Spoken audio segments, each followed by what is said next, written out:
आचार्य चाणक्य ने यहाँ विद्या के महत्व पर प्रकाश डाला है।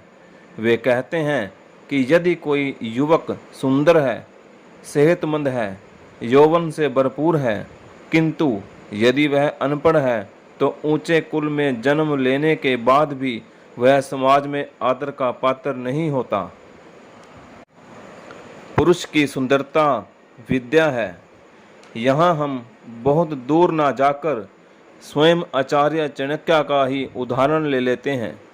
महाराज धर्मानंद से अपने पिता की मृत्यु का प्रतिशोध लेने के लिए उन्होंने जानबूझकर स्वयं को कुरूप बना लिया था, किंतु अपने विद्या के बल पर ही वे युग पुरुष बन गए।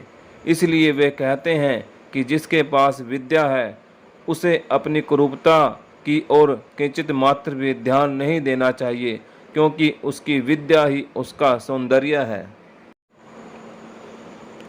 वे कहते हैं कि कोयल की सुंदरता उसका स्वर है।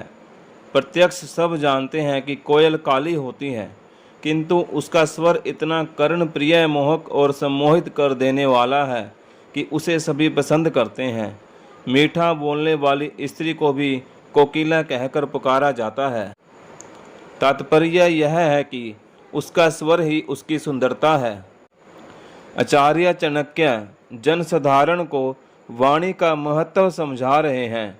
व्यक्ति अपने रूप रंग पर न जाकर अपनी वाणी को तराशे और उसे मीठा बनाए, मीठा बोल बोले, ताकि लोग उसके शारीरिक सौंदर्य को महत्व न देकर उसके मधुर वचनों के कारण उसे प्यार करें और उसका सम्मान करें। स्त्री का रूप सौंदर्य उसका पतिव्रत धर्म है।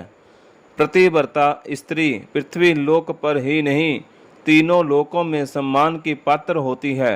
देवता भी उसका आदर करते हैं। स्त्री भले ही साधारण रंग वाली हो अथवा कुरूप हो, किंतु यदि वह पतिव्रता है तो अपने तेज से वह चहुं दिशाओं और तीनों लोकों में सम्मान का पात्र होती है। आचार्य ने तपस्वी की सुंदरता का वर्णन किया है। तपस्वी का सौंदर्य है क्षमा। जो तपस्वी क्षमा करना नहीं जानता वह कैसा तपस्वी। लाख गुण होते हुए भी ऐसे तपस्वी ऋषि मुनि के साथ क्रोधी का अलंकार जुड़ जाता है, जो युग युगांतर तक उसका पीछा नहीं छोड़ता। दुर्वासा ऋषि का उदाहरण हमारे सामने है। धर्मशास्त्रों में उनके दूसरे गुणों की इतनी चर्चा नहीं है जितनी उनके क्रोधित होकर शाप देने के आलेख मिलते हैं। अतः सच्चे तपस्वी को क्षमाशील होना चाहिए।